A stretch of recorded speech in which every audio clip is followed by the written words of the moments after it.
What is up, my Transformers family? Welcome to George Reviews. I am the 80s Transformers fan. Today on George Reviews, I'll be taking a look at Takara Tomy Transformers Generations, Transformers the Movie Studio Series 1986 Dinobot Snarl 8 and plus for the ages right there on the front of the box. Hasbro, plastic-free packaging. And we have some awesome artwork for Snarl at Autobot City. He has a tongue in his metallic mouth. This is a scene from Autobot City. We have the sweeps up here attacking Snarl, firing from his tail, which he did very often in the cartoon. And in the movie, he was only seen a couple times. I can only remember like 2, and I'm fuzzy on one of them, but I know he was seen on Autobot City when Galvatron and the sweeps first attacked. So he was kind of in and kind of out. The side of the box has even more cool artwork right here. Hope I'm getting it in. And funny thing enough, normally they take the front artwork and just splash it on the side panels. But this is a different image of Snarl. Nice Autobot logo right there. He has a little bit of scraping with some wear to the gold. Tongue in his mouth again. The back of the box is the product shot of Snarl. And it's so cool to have huge boxes again. I kind of got out of collecting these when they returned to the Generation 1 reissues because it was just a lot for me to collect. But I'm going to get the Dinobots. I'm going to complete these guys. Product shot on the back of the box. It says big screen inspired scale detail backdrop, which is down here, right here. The slides out of the back of the box. We have Snarl in both modes. There's 31 steps. And the side of the box is the reverse image from the reverse side of the box. It's a little bit different. He is a leader class figure. And we are going to get leader class Snarl open right now.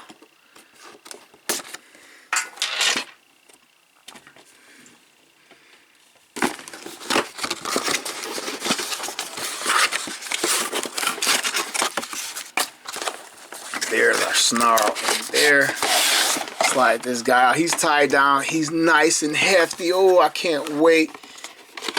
Here is the backdrop of Autobot City. Instructions falling out. Nothing further in that box. Basic black and white instruction booklet right here. We don't do instructions on this channel. You know what's up. We're going to fumble our way through it, but we'll make it to the end. Here is our backdrop. I think it's different than any of the ones I've ever seen. And like I say, this thing is so cool, but I don't keep these. And maybe I should have been keeping them, but I don't. I won't. But this is cool, like that explosion right there. It's pretty cool. Here is the little warning label, choking hazard thing. Let's get Snarl. He is tied down a few places.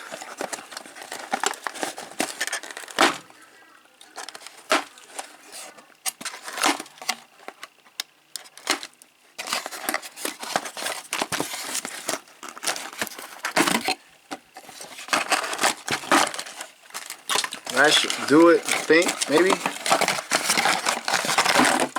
Yeah, we got Snarl out of here, and he feels just like the rest of the guys. He is one of my favorite Dinobots. For the Generation 1 toy, he's actually my second favorite toy out of all 5 Dinobots. My third favorite Dinobot overall. Get him right back there. Let's continue this unboxing. Just going to destroy that, take this part off. Guess it snaps on. And then the tissue paper should be the sword. And I kind of hate that they broke it up because he's the first guy to not come with a gun. He comes with a sword. And oh, it burns my soul when they put paint over plastic. Like, just do it in the same gray as his body, or do it in the gray from his body and then paint over it. Because when this scrapes, you're going to really, really notice it. So it's the gold plastic underneath. Okay, here's Snarl on the backdrop. It unfolds a little bit more. So we can get a good look at that. And he's so huge that he's just really standing out on this thing. Well, it looks pretty cool. Just realized I didn't have a couple lights on just in time for the review to get rolling. We got to get Snarl assembled. He has a little tail piece right here. And I believe it goes a couple grooves and holes right here. A couple pegs right there. And I think it goes this way. Slides in right there, and then this part flows on there. There's some pegs and some ports right here. And we get that together right there, and it cleans up pretty good on the back side of Snarl. So let's take a look. First thing we're going to do always is take a look at the face. It looks very cartoon accurate. We didn't see his face a lot. He wasn't heavily featured, but when we did see it, this is how it looked. silver face paint, blue eyes paint on a black helmet. Some molded in details on the sides of his helmet. It looks pretty good. I think this should have been painted. I think it was colored in on the cartoon sometimes. Got to bring out the Generation 1 toy, see if it's painted. He has some molded in detail right here.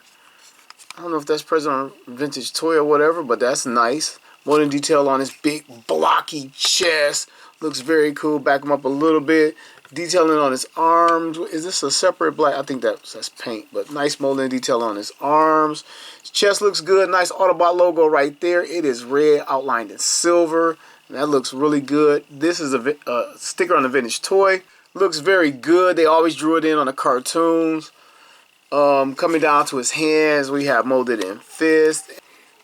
I'm not seeing a lot of hollowing on the sides or whatever. And that is always good. Coming down to his waist, just red plastic, black plastic, upper thighs.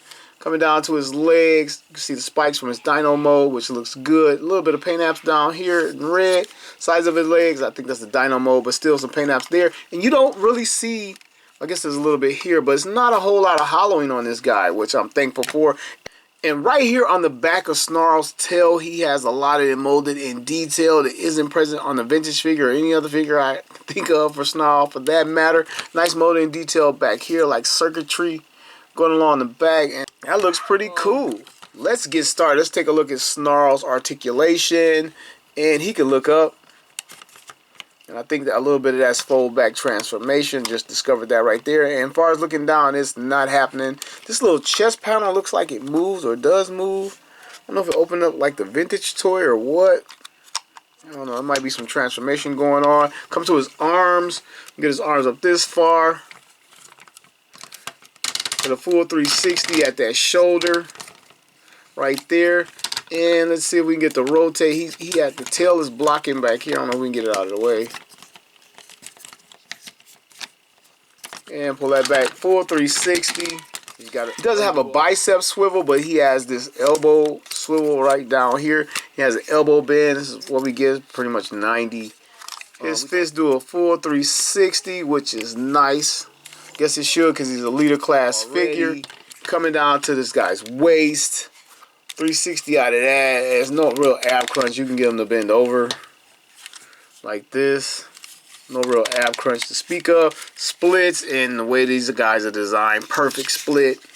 Better than perfect. To the front kick. To the back kick. Nice articulation there. And it unhinges. I think that's transformation, but this just happened right there. Does that. So, upper thigh swivel. Nice tight joints. Get his knee bend going on. And coming down the Snarl's foot, it only bends down. There's nothing to the back. Let's see type of walking, creeping, running pose we can get. Well, he's holding that without the toe articulation. So that's good. I just noticed a nice little hidden panel. I believe that's Snarl's head right there because it's painted silver. I think that's his head. So I wasn't expecting a lot out of his articulation, but it was pretty good.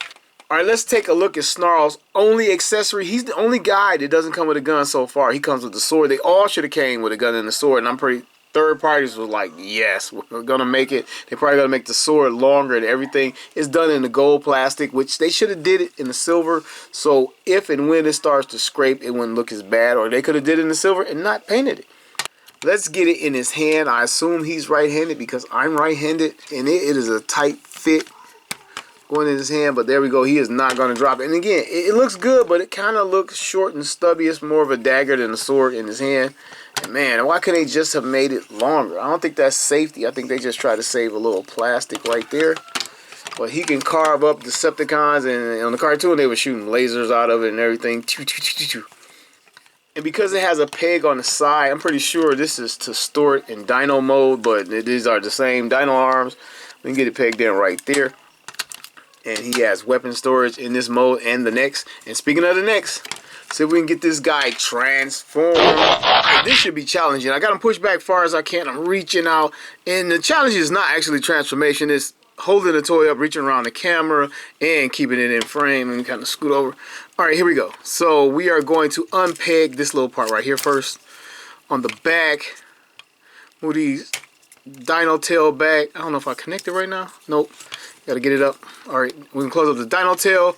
Let's take the head, push the head down, come to the hands, and these hands tuck in. Alright, we gotta pull the dino leg out first. Yeah, I think. And tuck the fist in. Come over here and recreate the same thing. Dino leg out. It's nice and stiff. It should be. It's brand new. Tuck the fist in. Then we can kind of create the dino leg right here. There's a port here and a peg here, and that kind of comes around and pegs in. I'm probably getting ahead of myself, but this creates the dino leg. We're gonna come over here and do it again. A peg and a port. Extend it. And lock it in. I'm going here because I want to understand the legs are the most complicated. Most of the transformation are in the legs. So here we go. We're going to extend this, rotate the legs, and let me open up this part right here. And then we open this up, and this brings the leg out and around. Got to rotate this out, and then there it fits right into the square. Come over here and repeat the beat. Open this up. We'll take the leg out and into the square. So now I think this frees up the head. Open this up and transform the legs around, and we get some automorphing out of the head. Wow. All right, transform this around. Okay, that one didn't automorph. I think I just got lucky. And then we got the head out right here. And now lift this chest part up. It doesn't really transform. I don't think all the way. It just comes up enough. Or I should already fold the toes down. It's going to go in that way. Let's put this part together first. We got that. We got that. I'm going to bring these down. Lock these in. And my head's coming loose. Pretty much got it. And now we're going to lift this up. Put these feet down. And they slot into here. And it slots back.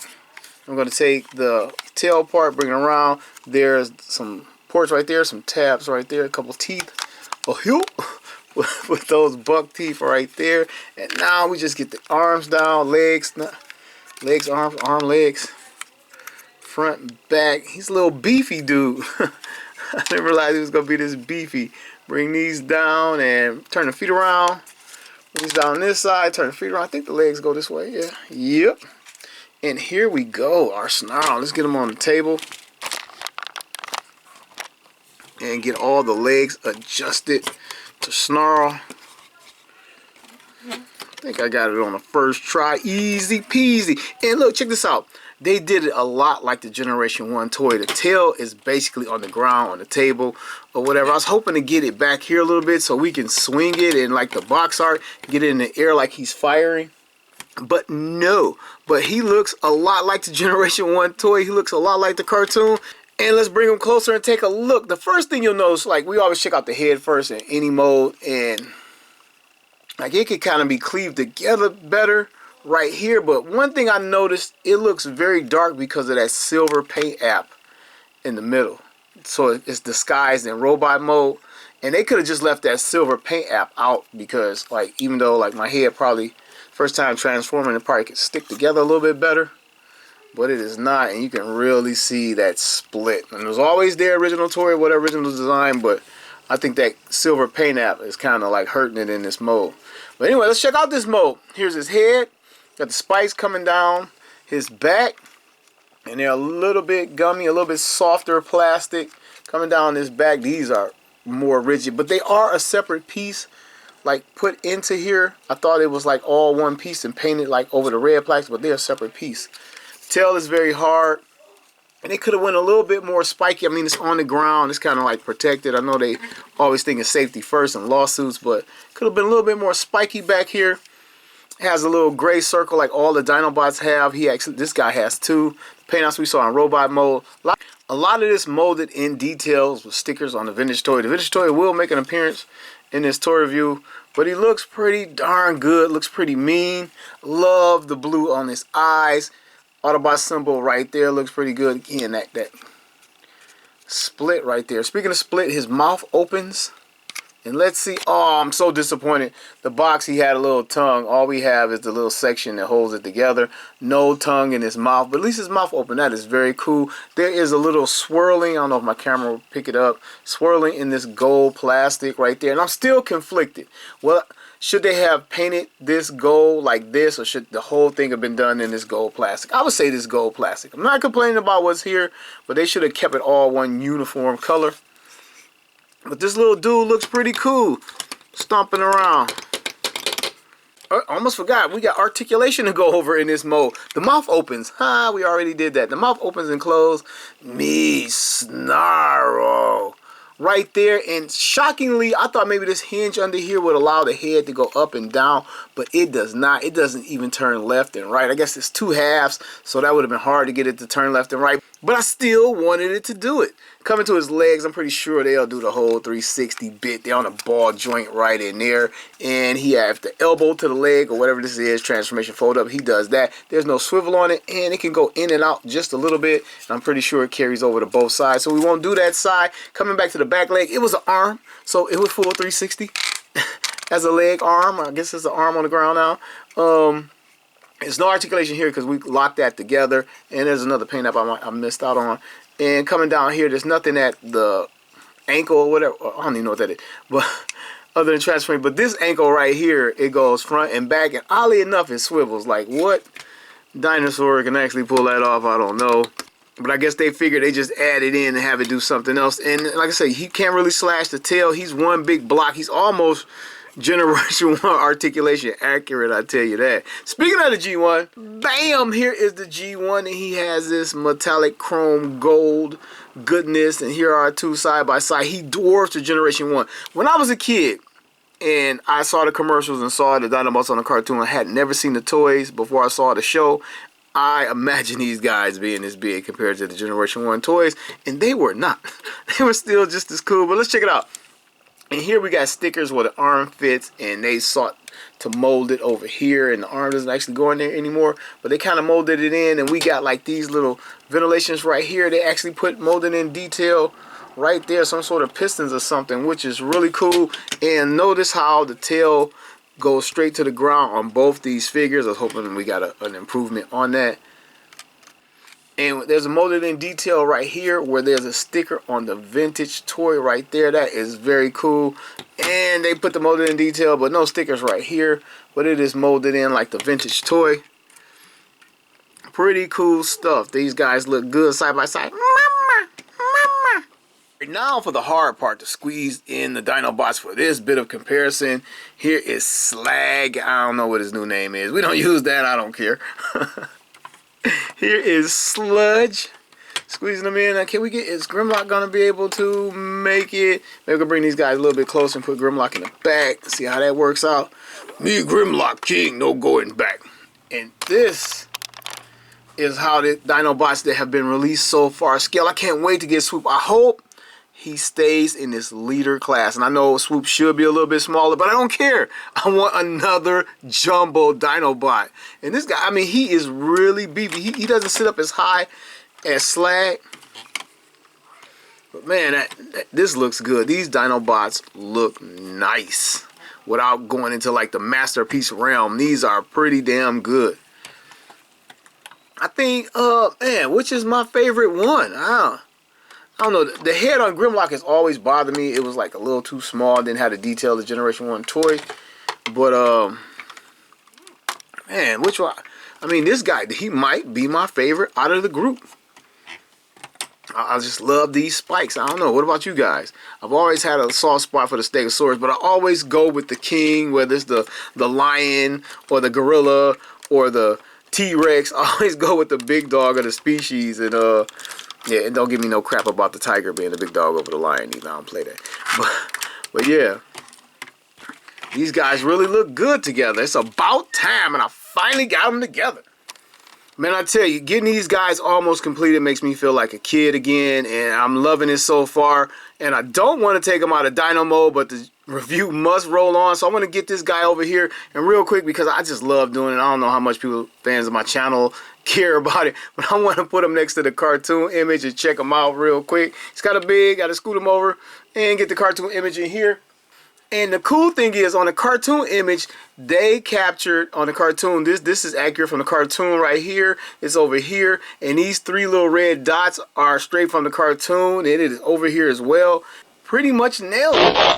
Okay, everybody, back in robot mode, and the comparisons continue for Snarl. We're going to kick it off with the animation model from the 1986 movie. Even though we never saw him in robot mode in the 1986 movie, here is Snarl. And they were true to a lot of elements of the animation for this figure. We still had an Autobot logo. We had a little design right here. It still carries over. Even though over here the Autobot logo is not trimmed in silver, they kept it as simple as possible. And like the biggest difference is like the overall detail in the feet. The feet over here are much different, but I guess this guy had to stand up. Moving on. Okay, I got the other Dinobots in their robot mode, and I was able to get all 4 of these guys in a shot. I tried to line them up from head to toe as far as height, starting with Sludge, ending with Slug or Slag, whatever you want to call them. But these guys look great together, and the red is mostly uniform across the board, except for Grimlock. His red is a little bit more orange. I wonder what's up with that. I wonder if they made a change after he dropped, or is it supposed to be that way. But these guys look fantastic. Can't wait to get swooped. Here's Snarl with a couple fellow cartoon accurate Transformers from the Generation 1. It's Soundwave and Bumblebee. Sticking with the Generation 1 theme, here are Snarl and Optimus Prime. Now representing Transformers Earthrise is Optimus Prime and the creator, Wheeljack. They say go big or go home, and we ain't going nowhere. Here is Commander Class Jetfire. Last one, here's Transformers Combiner Wars Devastator. And people once thought this guy was too big, but I think this scales just fine. Hope we get a new version. Hope they tweak it and make some improvement and a couple changes to make it look Generation 1 accurate. Alright, coming to my final thoughts for this figure. First, I want to bring up the sword. I initially felt like the sword was too small. It could be a little bit longer, but as I posed it and took a few pictures for this review, it doesn't look that bad. And speaking of the sword, early in the video, I talked about how I felt like he should have came with a gun because everybody else came with a gun. But then I was uploading pictures for this guy throughout the video, and I noticed from the Generation 1 to the comic books to the cartoon, he was always seen with a sword. So I guess they know better than me in that aspect. So my bad, Hasbro. You got me on that one. But on to my final thoughts. This is another solid entry from the Leader Class line and of the Dinobots. He's probably my favorite Dinobot toy in this line, edging out Grimlock. He's definitely better than Snarl, and Sludge transformation in the legs was just a lot going on. So overall, he was worth the wait. I had a chance to get this guy at the end of the summer in 2023 off of GameStop.com, and I figured if they had him on the website, it wouldn't be long before they made it to stores. But I missed out on the first production run. I picked mine up in-store at Walmart. They had 2 on the shelf. I grabbed one. I believe he was released along with the Leader Class version of Optimus Primal from Transformers Rise of Beast movie. There was several of those at the store. I think it was a Leader Class Rhinox there. I really can't be sure. But he's in stores now. Hopefully, if you haven't got one, you can get yours. I definitely recommend it. He has a strong Dinobot mode. He has a strong robot mode. The only real flaw I can say this guy has is lack of articulation in the Dino mode. I wish that head moved, and I wish we could pose the tail around. Other than that, another solid figure. That's all I got for you guys. Please like and subscribe if you haven't already. Helps out the channel. I want to thank you all for watching another episode of George Reviews. The reviews where every toy has a story.